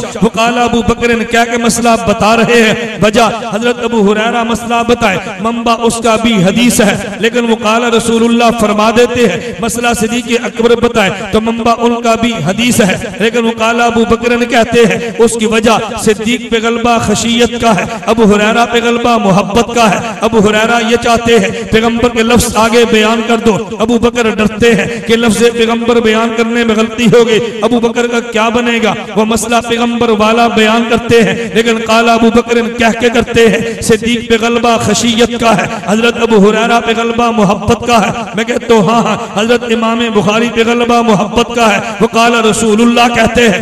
हजरत इमाम अबू हनीफा पे गलबा खशियत का है, वो काला अबू हनीफा कहते हैं। मैं यूं कहूँगा समझाने के लिए, हजरत इमाम बुखारी को देखो हदीसों का जखीरा नजर आता है, इमाम अबू हनीफा को देखो तो फकाहत का जखीरा नजर आता है, अबू हुरैरा को देखो तो मसला जखीरा हदीसों का नजर आता है, इमाम अबू बकर को देखो तो वहाँ पे हदीस व जखीरा फिक़ह और मसाइल का नजर आता है। अगर सहाबा में देखो वो बड़ा मुहद्दिस कौन था तो लोग कहते हैं अबू हुरैरा था। अगर पूछे बड़ा आलिम कौन था, कहते हैं अबू बकर था। अगर पूछो जी मुहद्दिसीन में बड़ा कौन है तो लोग कहते हैं हजरत इमाम बुखारी है। पूछे जी इनमें इल्म में बड़ा कौन है तो कहते हैं इमाम अबू हनीफा है। तो जिस तरह सहाबा में अबू हुरैरा बड़े मुहद्दिस शुमार होते, इमाम अबू बकर बड़े फकीह शुमार होते, बाद वालों में हजरत इमाम अबू बकर बड़े फकीह शुमार होते और बाद वालों में इमाम बुखारी बड़े मुहद्दिस शुमार होते, हजरत इमाम अबू हनीफा बड़े फकीह शुमार होते। हमने सहाबा में अबू हुरैरा को मुहद्दिस माना है, इमाम अबू बकर को फकीह माना है, तो बाद वालों में इमाम बुखारी को मुहद्दिस माना है और इमाम अबू हनीफा को फकीह माना है। एक गलबा खशियत का है और एक पे गलबा मोहब्बत का।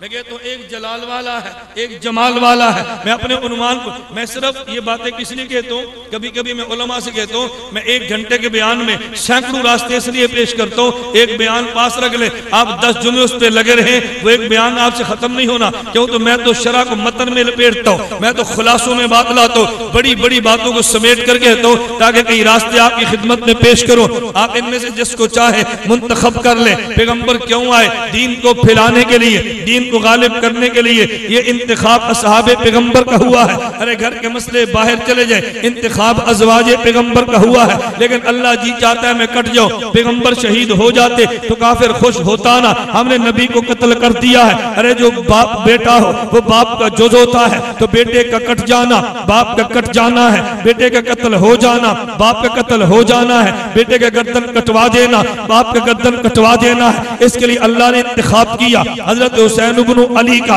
हुसैन इब्न अली कटे हैं, ये पैगंबर का कट जाना है। हुसैन इब्न अली दुनिया में शहादत का ताज पहनते हैं, ये पैगंबर का ताज शहादत पहन लेना है। तो पैगंबर की एक तमन्ना ये है, अल्लाह दीन को फैला दिया जाए। ये तमन्ना असहाबे पैगंबर ने पूरी की है। अल्लाह मेरा घर वाला दीन बाहर पहुंचा दिया जाए, ये तमन्ना अज़वाजे पैगंबर ने पूरी की है। अल्लाह मैं तेरे रास्ते में कट जाऊं, ये तमन्ना आले पैगंबर ने पूरी की है। अब मैं समझाने के लिए यूं कहूंगा, असहाबे पैगंबर ने तमन्ना पूरी करके पैगंबर के दीन को दुनिया में फैलाया है। अज़वाजे पैगंबर ने तमन्ना पूरी करके घर वाले दीन को बाहर पहुंचाया है। आले पैगंबर ने तमन्ना पूरी करके अपने बदन को कटवाया है। असहाबे पैगंबर को भी देवबंद वाले मानते हैं, वो दीन फैलाने वाले हैं। अज़वाजे पैगंबर को भी मानते हैं, ये घर वाला दीन बाहर पहुंचाने वाली है। आले पैगंबर को भी मानते हैं, ये पैगंबर की तमन्ना के लिए अपने वजूद को कटवाने वाले हैं। लेकिन दिलों में फर्क समझना, एक पैगंबर की वो तमन्ना है जिसे पैगंबर का मिशन कहते हैं, एक पैगंबर की तमन्ना है जिसे पैगंबर की आरज़ू कहते हैं। आप जलसे में आए हैं क्यों जी? बयान सुनने के लिए। और अगर जलसे के बाद खाने का इस्तेमाम भी हो तो फिर आरज़ू होती है हम बयान भी सुनेंगे, लेकिन यार खाना भी खा लेंगे। अगर खाना न मिले और बयान मिल जाए तो बंदा कहते खाना तो आरज़ू थी, बयान तो मेरा मिशन था, मेरा मिशन पूरा हो गया। खाना नहीं मिलता तो कोई फर्क नहीं पड़ता, लेकिन अगर खाना मिल जाए और बयान न मिले तो बंदा कहते खाना तो मिला है लेकिन आने का मिशन तो पूरा नहीं हुआ। पैगंबर दुनिया में शहादत के लिए नहीं आए थे, पैगंबर कटने के लिए नहीं आए थे, ये पैगंबर की तमन्ना है। अरे तमन्ना और है, मिशन और है। कुरान खुद ऐलान करता है, वल्लज़ी अरसल रसूलहु बिल हुदा व दीनिल हक़्क़ि लियुज़हिरहु अलद्दीन कुल्ली। पैगंबर आए हैं दीन को फैलाने के लिए, बल्लिग़ मा उन्ज़िला। पैगंबर आए हैं दीन को गालिब करने के लिए, वल्लज़ी अरसल रसूलहु, तो दीन को फैलाना ये पैगंबर का मिशन था, दीन को गालिब करना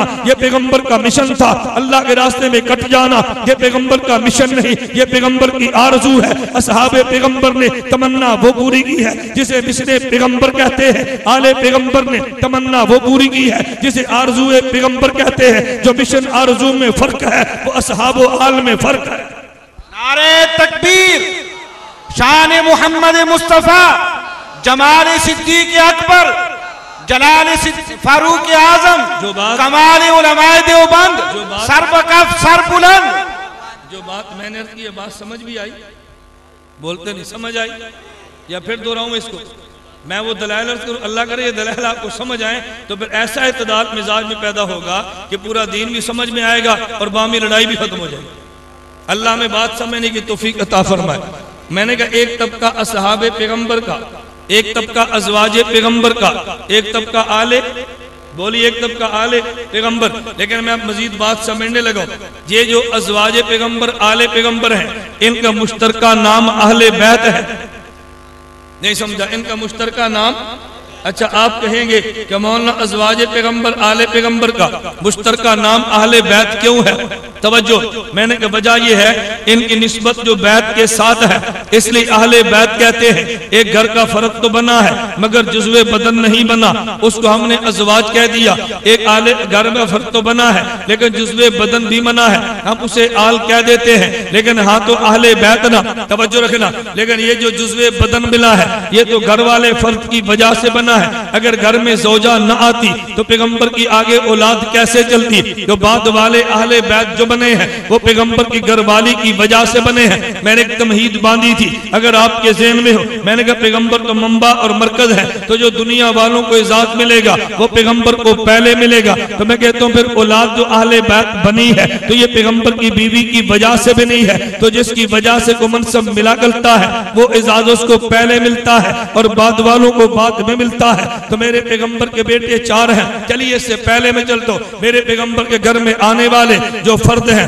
उनकी तादाद 12 है। उनमें 11 वो थे जिन्हें महद अज़वाज कहते हैं और उनमें 12वीं वो है जिसे पैगंबर की आजाद करता पैगंबर की बांदी कहते हैं, मारिया किप्तिया है रज़ी अल्लाह अन्हा। पैगंबर के घर में आने वाले जो अहले बैत बने हैं, नंबर 1 हजरत खदीजा उम्मुल मोमिनीन है, नंबर 2 हजरत सौदा उम्मुल मोमिनीन है, नंबर 3 हजरत आयशा उम्मुल मोमिनीन है, नंबर 4 हजरत हफ्सा उम्मुल मोमिनीन है, नंबर 5 हजरत जुवैरिया उम्मुल मोमिनीन है, नंबर 6 हजरत मैमूना उम्मुल मोमिनीन है, नंबर 7 हजरत सफिया उम्मुल मोमिनीन है। हजरत सफिया का नाम भी ज़ैनब था, सफिया का नाम भी ज़ैनब था। उस वक्त दस्तूर ये था कि अरब में जो माल गनीमत में हिस्सा किसी बादशाह को मिलता उसे सफिया कहा जाता। ये जो कि सरदार की बेटी थी, माल गनीमत में पैगंबर को मिली है तो इनका लक़ब सफिया ठहरा है, वगरना इनका नाम भी हजरत ज़ैनब था। पैगंबर की बीवी 8वें नंबर पे ये ज़ौजा ज़ैनब बिन्ते खुज़ैमा उम्मुल मुमिनीन है। पैगंबर की 9वें नंबर की बीवी हजरत ज़ैनब बिन्ते जाश उम्मुल मुमिनीन है। पैगंबर की 10वें नंबर की बीवी हजरत उम्मे सलमा जिनका नाम हिंद है। पैगंबर की 11वीं बीवी हजरत उम्मे हबीबा जिनका नाम रमला है। पैगंबर के घर में आने वाली 12वीं और हजरत मारिया किप्तिया है जिनको बादशाह मिस्र मुक़ौक़स ने भेजा था। जब पैगंबर ने उनके पास भेजा है, एक जुमला आपने सुना तो होगा लेकिन ये शायद पता न हो ये लफ्ज कहां से निकला है। दुलदुल का नाम आपने सुना है लेकिन दुलदुल कहां से आया, दुलदुल का लफ्ज किसे कहते हैं ये शायद आपके इल्म में ना हो। जब हजरत पैगंबर ने अपने सहाबी को मुक़ौक़स शाह मिस्र के पास भेजा है, अपना पैगाम रसा के भेजा, उसने पैगंबर के खत का एहतराम भी किया है, पैगंबर के खत को चूमा भी है। उस मुक़ौक़स ने कहा था ये तो मेरे इल्म में था आखिरी नबी आएगा, लेकिन ये इल्म में नहीं था मक्का में आएगा, मैं समझता था शाम में आएगा। मैं आपका एहतराम तो करता हूँ हजूर, मैं एहतराम करता हूँ। मैं आपकी खिदमत में 2 औरतें भेजता हूँ कि जो किबत कबीले में बड़े मुअज़्ज़ज़ शुमार होती है, इनकी बड़ी कीमत है। उसने 2 औरतें भेजी है, उनमें हजरत मारिया किप्तिया है, उनमें हजरत सीरीन है। नंबर 2 उसने हजूर की खिदमत में 20 सफेद कपड़े के थान भेजे हैं। नंबर 3 पैगंबर की खिदमत में सवारी के लिए घोड़ा भेजा, उसको दुलदुल कहते थे। ये पैगंबर की खिदमत में आने वाला दुलदुल था। लोगों ने समझा कि मुहर्रम के महीने में जिसको सामने के पीटा जाता उसका नाम दुलदुल है। वो दुलदुल और था जो पैगंबर को मिला है, लेकिन गलत निस्बत दुनिया में चली गई है। ये पैगंबर की 11 अज़वाज है जो पैगंबर के घर में आई है। पैगंबर की पहली बीवी उम्मुल मोमिनीन हजरत खदीजा है रज़ी अल्लाह अन्हा। ये पैगंबर का हरम वो है कि जिनसे पैगंबर की औलाद यूं पैदा हुई। नंबर 1 पैगंबर का बेटे कासिम पैदा हुए, नंबर 2 पैगंबर के बेटे अब्दुल्ला पैदा हुए, नंबर 3 पैगंबर के बेटे इब्राहिम हजरत मारिया किप्तिया से पैदा हुए। मेरे पैगंबर के बेटे कितने हैं मुअर्रिखीन का शदीद इख्तिलाफ है, लेकिन इस पे तो इत्तिफाक है 3 थे। Number 1 Qasim, number 2 Ibrahim, number 2 Abdullah, number 3 Ibrahim. बाजू ने कहा नहीं पैगंबर के बेटे 4 थे, उनमें एक तैयब और एक था जिसे तैयब भी कहते ताहिर भी कहते। बाजू ने कहा नहीं पैगंबर के बेटे 5 थे, कासिम अब्दुल्ला और पैगंबर के बेटे 5 थे, हजरत कासिम अब्दुल्ला और इब्राहिम। Number 4 Tayyab, number 5 Tahir. बाजू ने कहा नहीं पैगंबर के बेटे 7 थे, उनमें तैयब भी था और ताहिर भी था, मुताहर भी था और मुतैयब भी था। मुख्तलिफ तादाद तो आई है, लेकिन मुअर्रिखीन का जिस बात पे इत्तिफाक है ये तयशुदा है कि पैगंबर के कम अज कम बेटे 3 थे। नंबर 1 हजरत कासिम है, नंबर हजरत अब्दुल्ला है, नंबर 3 हजरत पैगंबर की मारिया किप्तिया से पैदा होने वाले हजरत इब्राहिम है। कासिम भी बचपन में फौत हो गए, हजरत अब्दुल्ला भी फौत हो गए। इब्राहिम सन 8 हिजरी में पैदा हुए, 16 साल की उम्र में वो भी फौत हो गए हैं। ये पैगंबर के लख्ते जिगर दुनिया से चले गए। पैगंबर की बड़ी बेटी का नाम हजरत ज़ैनब है, पैगंबर के उसके बाद बेटी का नाम हजरत रुकैया है, पैगंबर के उसके बाद बेटी का नाम हजरत उम्मे कुलसूम है। नंबर 4 फातिमा ज़हरा है। ये पैगंबर की 4 बेटियां हैं। पैगंबर की पहली बेटी हजरत ज़ैनब का निकाह अबुल आस बिन रबी से हुआ, उससे पैगंबर के 2 एक नवासी और नवासा। नवासे का नाम अली है, नवासी का नाम उमामा है और ये अली वो थे जब पैगंबर मक्का मुकरमा में फातेह बन के गए हैं तो आपने सुना होगा पैगंबर की ऊँटनी पे अली सवार थे, और जब पैगंबर मक्का मुकरमा में दाखिल हुए तो बैतुल्लाह में बुतों को तोड़ा गया, पैगंबर के कंधे पे सवार हो गए। ये सवार होने वाले वो अली थे जो पैगंबर के दामाद नहीं, पैगंबर के नवासे ज़ैनब के बेटे थे। ये अली और है और अली उल मुर्तज़ा और है। नंबर 2 पैगंबर की बेटी उमामा है, ये उमामा वो है हज़रत ज़ैनब की बेटी है। और फातिमा ज़हरा ने अली से अर्ज किया था, अली मैं दुनिया से चले जाऊं तो मेरे जाने के बाद मेरी उमामा से निकाह कर लेना। अली उल मुर्तज़ा ने हज़रत उमामा से निकाह किया। हज़रत फातिमा की वो हज़रत फातिमा की बहन की बेटी लगती है, पैगंबर की नवासी लगती है। नंबर 2 पैगंबर के बेटी हज़रत रुकैया है, इनका निकाह पहले उतबा अबू लाब के बेटे से था, उस जालिम ने अबू लाब के कहने पे तलाक दी है। फिर इनका निकाह हज़रत उस्मान बिन अफ़्फ़ान से हुआ है, इनसे एक बेटा अब्दुल्ला पैदा हुआ जो बचपन में फौत हो गया। पैगंबर की तीसरी बेटी हज़रत उम्मे कुलसूम है जिसका निकाह बाद में उतैबा से हुआ, लेकिन उतबा उतैबा में फर्क था। उतबा ने तलाक भी दी है और पैगंबर की शान में गुस्ताखी भी की है। अल्लाह के पैगंबर ने बद्दुआ की, अल्लाह मुसल्लत अली कल्बा मिन किलाबिक, अल्लाह इस पे अपना को कुत्ता मुसल्लत कर दे। उतबा को एक जंगली शेर ने फाड़ दिया, मैं तफसीलात में नहीं जा रहा। पैगंबर की तीसरी बेटी हजरत उम्मे कुलसूम है, पहले इनका अबू लाब के बेटे उतैबा से है। उनमें एक रिवायत ये है फतह मक्का के मौके पे मुसलमान भी हो गए थे। ये रिवायत हजरत शेखुल हदीस मौलाना ज़करिया नव्वरल्लाहु मरक़दहू ने बयान की है, लेकिन इसने भी तलाक दी है। पैगंबर की ये बेटी हजरत उस्मान के निकाह में आई है, हजरत पैगंबर के निकाह में पैगंबर की ये बेटी हजरत उस्मान के निकाह में आई। तो एक दामाद का नाम अबुल आस है, दूसरे दामाद का नाम हजरत उस्मान है। पैगंबर की चौथी बेटी हजरत फातिमा ज़हरा है जिनका निकाह पैगंबर के दामाद अली बिन अबी तालिब रज़ी अल्लाह अन्हु से हुआ है। पैगंबर की बेटी फातिमा ज़हरा से कहते हैं 3 लड़के पैदा हुए। नंबर 1 का नाम हसन है, नंबर 2 का नाम हुसैन है, नंबर 3 का नाम मुहस्सिन है। लेकिन मुहस्सिन बचपन में फौत हो गए, हसन और हुसैन जिंदा रहे। इनके बतन से पैगंबर की 3 बेटियां पैदा हुई, उनमें एक बेटी पैदा होने वाली पैगंबर की नवासी हजरत रुकैया है, ये जो कि बचपन में फौत हो गई। अमूमन मुअर्रिखीन इसका तज़किरा ही नहीं करते, और इनमें से एक बेटी पैदा हुई जिनका नाम हजरत उम्मे कुलसूम है। ये उम्मे कुलसूम तवो थी, हजरत अली की बेटी है, हजरत ज़हरा की बेटी है, पैगंबर की नवासी है। और इनसे निकाह हजरत उमर बिन खत्ताब ने किया है। उमर बिन खत्ताब ने अली उल मुर्तज़ा से कहा, कुरान करीम की आयत है फला अंसाब बैनहुम यौमइज़िन वला यतसाअलून, क़यामत के दिन कोई नसब काम नहीं आएगा। अल्लाह के पैगंबर ने फरमाया इल्ला नसबी बसहरी, लेकिन पैगंबर के रिश्ते काम आएंगे। उमर बिन खत्ताब ने कहा, अली मेरी तमन्ना ये है मैं पैगंबर के दमादी रिश्ते में आ जाऊं ताकि पैगंबर का खानदान मेरा ससुराल बन जाए। अली बिन अबी तालिब ने अपनी बेटी हजरत उम्मे कुलसूम हजरत उमर बिन खत्ताब के निकाह में दी है। उमर बिन खत्ताब रज़ी अल्लाह अन्हु दुनिया से चले गए हैं। अली उल मुर्तज़ा के चचा के बेटे औन बिन जाफर से निकाह हुआ, औन बिन जाफर फौत हो गए। उम्मे कुलसूम का निकाह मोहम्मद बिन जाफर से हुआ, मोहम्मद बिन जाफर फौत हुए तो इनका निकाह हजरत अब्दुल्ला बिन जाफर से हुआ। उम्मे कुलसूम की वफात हुई है। पैगंबर की हजरत फातिमा ज़हरा की दूसरी बेटी और ये तीसरी बेटी और है। नंबर 1 रुकैया जो बचपन में फौत हो गई, नंबर 2 उम्मे कुलसूम है, नंबर 3 एक बेटी हजरत ज़ैनब है। इनका निकाह हजरत अली बिन अबी तालिब के चचा के भाई अब्दुल्ला बिन जाफर ही से हुआ। ये पहले वफात पाई, उनके बाद उम्मे कुलसूम निकाह में आई है। अली बिन अबी तालिब की दूसरी बेटी जो हजरत अब्दुल्ला बिन जाफर के निकाह में पहले गई थी, उनके वफात के बाद उम्मे कुलसूम आई है। उनसे एक बेटा पैदा हुआ, उनसे एक बेटा भी पैदा हुआ, उनसे एक बेटी भी पैदा। मैंने कहा अली बिन अबी तालिब की ये औलाद है जिनके पैगंबर के आले बैत कहते हैं। हजरत अली बिन अबी तालिब की और शादियां भी हैं। मुजमुई तौर पे अली बिन अबी तालिब की औलाद की तादाद 32 बनती है, जिनमें 16 लड़के हैं और 16 बेटियां हैं। हजरत हसन बिन अली की तादाद में औलाद में 15 बेटे हैं और उनमें 8 बेटियां हैं। हुसैन इब्न अली की औलाद में कहते लिखा है कि 9 बेटियां हैं और उनमें उनकी बेटे और 6 बेटियां। अली बिन हजरत हुसैन इब्न अली के यहाँ 6 बेटे और 3 बेटियां हैं। मैंने अर्ज ये किया, एक पैगंबर के अहले बैत में अज़वाज है, एक पैगंबर के अहले बैत में आल है। पहले घर में बीवी आती है तो बीवी से औलाद पैदा होती है। अगर औलाद का अहले बैत कहना है तो पहले पैगंबर की बीवी का अहले बैत कहना पड़ेगा। अगर कुरान करीम उठा के देख ले, लफ्ज़ अहले बैत का तस्करा अल्लाह ने पूरे कुरान में 2 मरतबा किया है। नंबर 1 22वें पारे में फरमाया इन्नमा युरीदुल्लाहु लियुज़हिब अन्कुम रिज्सा अहलल बैत। इससे पहले अल्लाह ने अहले बैत का तस्करा एक मौके पर फरमाया। इब्राहिम अलैहिस्सलाम बैठे हैं, इब्राहिम की बीवी भी बैठी है, फरिश्ता आया है, इब्राहिम अलैहिस्सलाम को बशारत दी है अल्लाह तुम्हें बेटा देगा। इब्राहिम की बीवी अर्ज करने लगी अलिदु अना अजूज़ु हाज़ा बाली शैखा, अरे मैं भी बूढ़ी होगी, मेरा खामिद भी बूढ़ा है, मुझे बेटा कैसे मिलेगा। अहले बैत का लफ्ज़ इस्तेमाल करते हुए मलाइका ने यूं कहा था अताजबीन मिन अम्रिल्लाह रहमतुल्लाहि अलैकुम बरकातु अहलल बैत।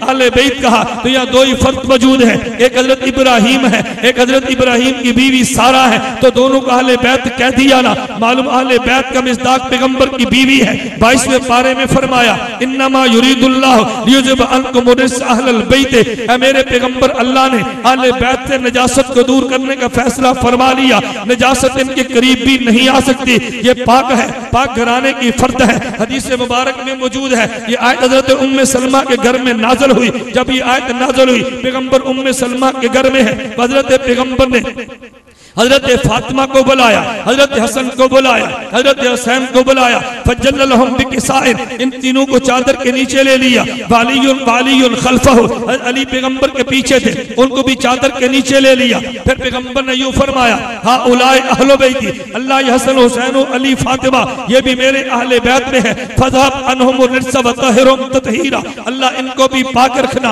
अल्लाह इनके करीब भी निजासत न आने देना। तो मैं बात ये समझा रहा था, कुरान ने पैगंबर की बीवी को आले बैत कहा है। पैगंबर ने हदीस मुबारक की वजह से अपनी औलाद को आले बैत में शामिल कर दिया है। अब मैं यूं कहूंगा पैगंबर की बीवियों को देवबंद ने आले बैत माना है पैगंबर के कुरान की वजह से। पैगंबर की बेटी और दामाद को आले बैत माना है पैगंबर के फरमान की वजह से। अरे कुरान मानना भी ईमान है, हदीस मानना भी ईमान है। कुरान न माने तब भी बेईमान है, हदीस न माने तब भी बेईमान है। पैगंबर की बीवी आले बैत मानना ईमान है, पैगंबर की बेटियां दामाद औलाद को भी आले बैत मानना ईमान है। पैगंबर धर्म को आले बैत नहीं कहता तब भी बेईमान है, पैगंबर की बेटी को आले बैत नहीं मानता तब भी बेईमान है। मैं एक बात और भी कहता हूं, अगर ज़ौक़ ताजा हो कभी लफ्ज़ अहले बैत पे गौर करना। अगर अहले बैत कुरान में आया है इस्तेमाल पैगंबर के घर वाली के लिए हुआ है। अगर लुग़त अरब को देखेगा अरबी जुबान में लफ्ज़ बैतुन है, बात यबी तो बैतन, बैतन का माना होता है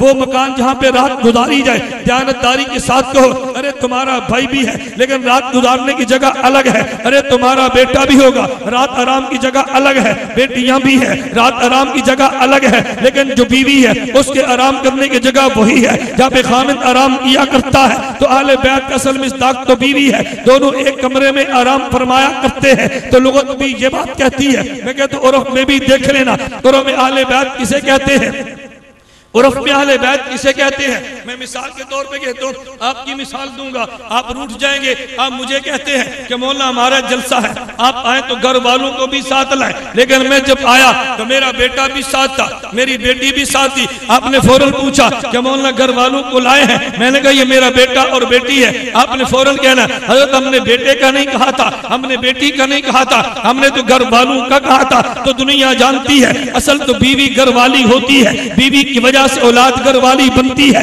आले बैत का मिस्दाक पैगंबर की सारी औलाद है, लेकिन बाद में है आले बैत का पहला मिस्दाक पैगंबर की बीवियां। आले बैत का पहला मिस्दाक पैगंबर की बीवियां। तो मैंने कहा हम तीनों तबकात को मानते हैं, असहाबे पैगंबर को भी मानते हैं, अज़वाजे पैगंबर को भी मानते हैं, आले पैगंबर को भी मानते हैं। अल्लाह मुझे और आपको असहाबे पैगंबर को मानने की भी तौफीक दे, अज़वाजे पैगंबर को मानने की भी तौफीक दे, आले पैगंबर को मानने की भी तौफीक दे। वाखिर दावाना अल्हम्दुलिल्लाहि रब्बिल आलमीन वस्सलातु वस्सलामु अला रसूली व अला आलिहि व सहाबी अजमाइन। ऐ अल्लाह हम सब के गुनाहों को माफ़ फरमा, ऐ अल्लाह हमारी जायज़ हाजात को पूरा फरमा, ऐ अल्लाह बीमारों को सेहत अता फरमा, ऐ अल्लाह इस दारुल उलूम को दिन दुगनी रात चुगनी तरक्की अता फरमा, ऐ अल्लाह शुरूर व फितन से हम सबको महफूज फरमा। ऐ मौला करीम अपने फजल करम से हम सब का खात्मा बिल ईमान खात्मा बिल खैर फरमा। क़यामत के दिन नबी करीम सल्लल्लाहु अलैहि वसल्लम की शफाअत नसीब फरमा। व सल्लल्लाहु तआला अला रसूली खैर खल्क़िही मुहम्मद व आलिहि व सहाबी अजमाइन बिरहमतिका या